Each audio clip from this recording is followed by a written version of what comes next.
Salut à tous et bienvenue sur notre chaîne YouTube, les rendez-vous africains. Je vous avais dit ici dans cette chaîne et sur cette chaîne, et je vous le dis tout le temps, la meilleure manière de déstabiliser l'Afrique, c'est tout simplement et purement de passer par les Africains. C'est comme ça a toujours été comme ça, et ça sera toujours comme ça, parce que les Africains ne veulent pas tirer les leçons de leur passé. Au Burkina Faso, tentative de déstabilisation, ou alors, si vous voulez, tentative de coup d'État. Sauf que c'était plus qu'une tentative de coup d'État. Les gars ne veulent pas seulement la place d'Ibrahim Traoré, les gars veulent carrément récupérer le Burkina Faso entièrement et mettre le Burkina Faso sous tutelle pendant une dizaine d'années. Vous imaginez ce que ça veut dire? Qu'on veut revenir à l'ancienne époque où dans l'histoire, on vous raconte que tel pays était sous tutelle de l'ONU, tel pays était sous tutelle des Nations Unies, ainsi de suite. Le Burkina Faso que vous connaissez, qui est l'un des pays les plus, pour le moment, prospères d'Afrique. Je dis bien l'un des pays les plus, pour le moment, selon ce qu'on voit, selon ce qu'on entend du Burkina Faso, c'est l'un des pays les plus prospères d'Afrique pour le moment. Les gars veulent récupérer le Burkina Faso de façon brusque et mettre le Burkina Faso sous tutelle d'une organisation, d'une entité. Qu'est-ce qui s'est passé? Et moi, je veux vous mentir pour gagner quoi? Vous allez écouter vous-même à la fin ce qui se dit du ministre de l'Intérieur au Burkina Faso. Vous allez écouter. Les gars disent quoi? En fait, un réseau de personnes, et vous savez qu'Ibrahim Traoré a toujours dit que la Côte d'Ivoire est un pays qui est en train de tout faire avec ses dirigeants pour déstabiliser le Burkina Faso. Oui, pourquoi? Parce qu'il est impossible que la plupart des actions qu'on stoppe, quand on remonte, on trouve que la base, le QG, est en Côte d'Ivoire. Et qu'Alassane Dramane Ouattara nous dise après qu'il ne sait pas de quoi il s'agit. Vraiment, on n'est pas dans la blague, on n'est pas dans un film de Hollywood. Alassane Dramane Ouattara, à moins qu'il nous dise qu'il ne maîtrise pas son pays, qu'il ne sait pas ce qui se passe à l'intérieur de son pays, il ne va pas nous faire croire quand même que des gens sont en train que des gens ont des QG, des armées, des QG, et qu'ils font des plans sur plusieurs tentatives pour déstabiliser le Burkina Faso, qui est juste son voisin, et que lui nous dise qu'il ne connaît rien de tout ça. Si c'était une seule fois, on peut comprendre que non, ça l'a surpris, et je ne sais pas, mais c'est plusieurs fois déjà. Et Ibrahim Traoré l'a mentionné plusieurs fois dans ses discours. La Côte d'Ivoire est en train d'essayer de déstabiliser en fait la base arrière. Il a dit la base arrière de ces personnes qui veulent faire déstabiliser le Burkina Faso est en Côte d'Ivoire. Les gars ont fait quoi? Comme une fois, Ibrahim Traoré et ses gars ont suivi ce réseau-là. Ils sont arrivés, ils opèrent comment? Comme je vous ai dit en Afrique, il faut passer par le frère de quelqu'un pour le tuer. Et c'est comme ça. En Europe, c'est pas possible. En Amérique, c'est pas possible. Si tu veux tuer quelqu'un, tu dois passer par son ennemi lointain, même pas son ennemi en interne. Parce que je ne vois pas un Américain aller passer par Marine Le Pen pour tuer le Macron. Impossible, hein? C'est son ennemi entre griffes en interne. Ils ne s'aiment pas les deux là. Mais ça ne peut pas passer par Marine Le Pen pour arriver à la mort de Macron. En Afrique, c'est l'idéal. Il faut passer même pas sa femme, je dis bien même pas la femme d'Ibrahim Traoré. Et vous composez bien et elle va accepter. Voilà comment l'Afrique est et voilà à quoi l'Afrique est réduite et voilà ce qui va faire l'Afrique. Rester au fond du sac pendant toutes ces décennies qui arrivent encore si on ne change pas. Les gens sont tapis dans l'ombre, ils ont de l'argent pour déstabiliser, ils viennent corrompre les militaires, corrompre l'armée. Il leur dit déjà qu'ils manipulent en disant vous êtes sur une liste noire, donc faites gaffe dès maintenant, essayez de prendre position de telle façon et passer derrière nous afin qu'au moment venu vous ne soyez pas mis en tort. C'est ce qu'on dit aux officiers qu'on sait très proche d'Ibrahim Traoré et qui assure sa sécurité. On essaie de les déstabiliser psychologiquement et mentalement. C'est comme ça. Les Blancs savent que les Africains sont... En fait, ils se disent, avec raison jusqu'aujourd'hui, que les Africains sont... Parce que l'histoire nous a prouvé que c'est vrai. L'histoire nous a prouvé que c'est vrai. De nos jours, on veut déstabiliser un pays et on a même prévu de mettre ce pays africain, un grand pays comme le Burkina Faso, sous tutelle. Sous tutelle, ça veut dire que vous ne gérez, c'est plus vous qui gérez votre pays. Votre pays est administré selon un certain livre qu'on a écrit. Donc, c'est un livre qui gère votre pays. C'est une loi qui gère votre pays. Ce n'est pas un homme, c'est une loi.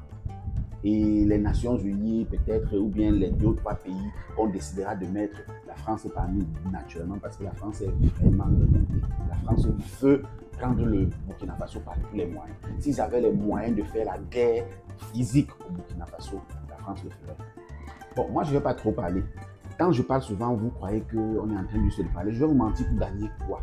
Regardez la vidéo qui passe là. Suivez le communiqué, suivez le discours vous-même. Communiqué.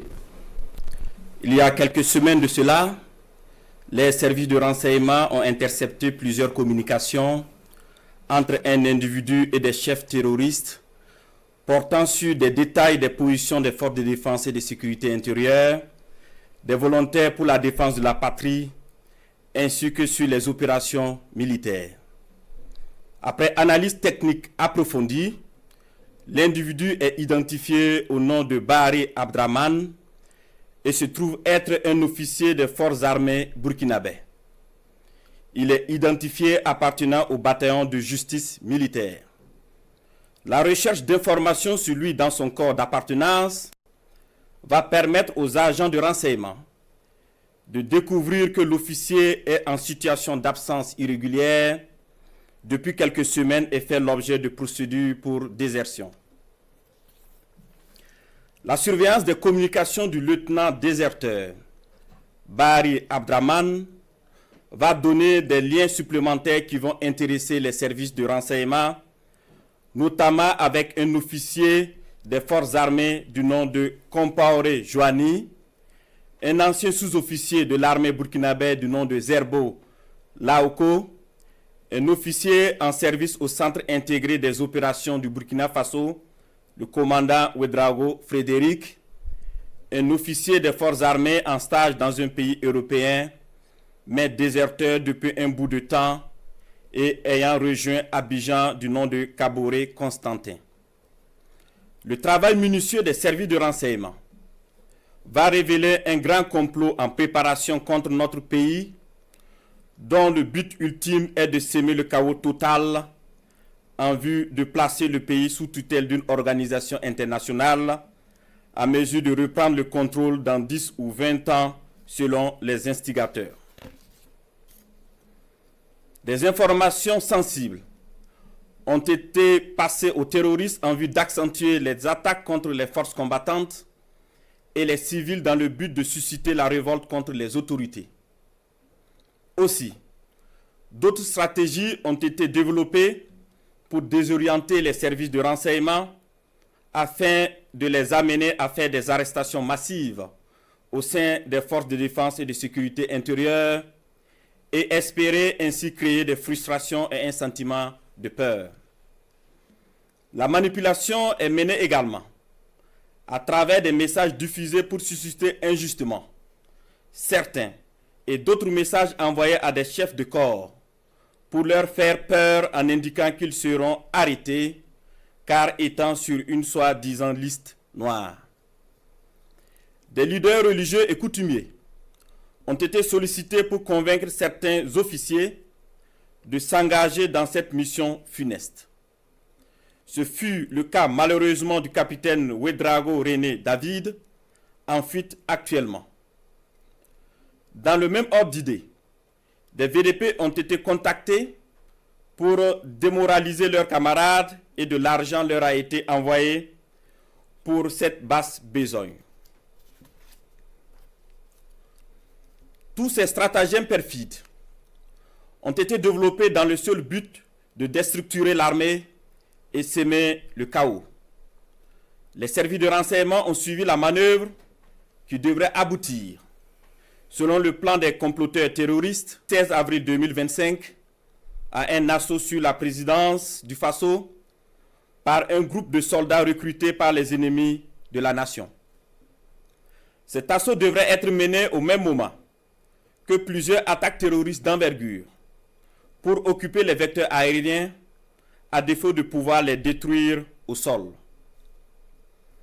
Quelques jours avant la mise en œuvre de ce projet diabolique, des VDP et soldats patriotes se sont présentés dans plusieurs services, notamment au renseignement et à la présidence du Faso, pour dénoncer le coup en préparation.